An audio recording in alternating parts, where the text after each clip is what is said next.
So you get out of jail, Yeah, I bonded out. and then when do you turn full time to the cars? I always done the cars. See, that's the thing. I always had the cars. Like, it's not new. I had the cars before social media. I always had Okay. the cars. Even when I was in the streets, I always had the cars. But the difference is, like I said, I grew up around the Mexicans. So when you grow up around the Mexicans and you got the cars, you still got to watch out, because I had a lot of cars that end up getting rammed. So they turned to rammers. You know what I'm saying? They was smashing us. We was smashing them. So it was different, man. Real Right. different. So you were the guy in the gang fixing everybody in the gang's cars and shit, oil changes and shit like that. I have my cars. Nah, I wasn't like that. It wasn't like that. But I had cars. A couple of my guys had cars, but I ain't really get deep into it till later. See, my pops always had clean cars, so I just love cars, man. I used to have racetracks and all type of remote control cars and stuff. Yeah. Yeah. But are you knowing how to fix cars and everything on your own then? Yeah, I know how to do the cars and everything. Some stuff I know how to do hands on, but some stuff. The thing with me is my creativity. So I go to the shops and work with the shops that really put the cars together. I tell them I want this paint, and this how I want it. I want this interior, this how I want it done, and it just come together. So really, they call me like a visionary when it comes to the Right. car Right. stuff. Oh, okay. So what makes you pick up a camera?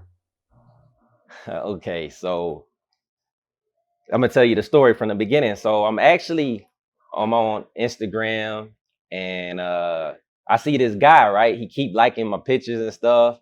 So I go to his page, and his name's CJ. So in my mind, I told him this. I'm like, who? You know how we feel, like this dude got the same name. So I'm like, who is this lame dude? CJ keep liking my pictures. So I go to his page, and he posted my car actually, and I started getting all these followers. So then we started inboxing each other. We knew we had some similarities, like he was around my car club called the So Icy Boys and stuff. And we just started talking, man. And just from that, damn, like, you ever come out here to Chicago, let's link up. And he came out here, we linked up. He seen my tank and he wanted to buy it. That was my Camaro on 32's. And he kept And telling that was me, the first car that you ever hooked up, right?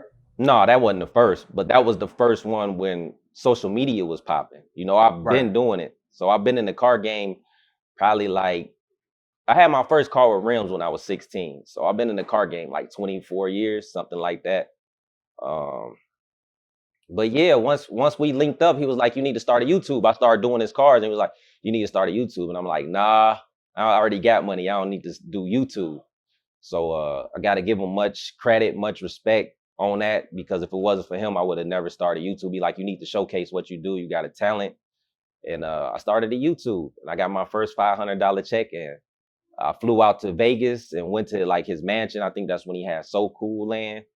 And I ain't never looked back, because I always believed in myself after that. I was seeing him with the Lamborghinis, and I got videos saying, one day I'm gonna get this, and that's all it took. Never looked back. I just kept going, good and bad. Right. Now, because you have a shop right now, right?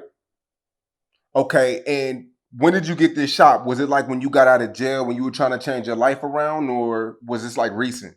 Yeah, pretty much it started with me like going to this rim shop, buying a whole bunch of rims with them, doing my car, and then I start working with them, and then the rim shop split apart, and Al took me under his wing, and I was still in the streets. I was a hustler, so I was doing both, and man, it just came to a point where I gave everything up and just wanted to go legit. And like I said, Al took me under his wing, and the rest is history, man. We just been grinding, coming up together.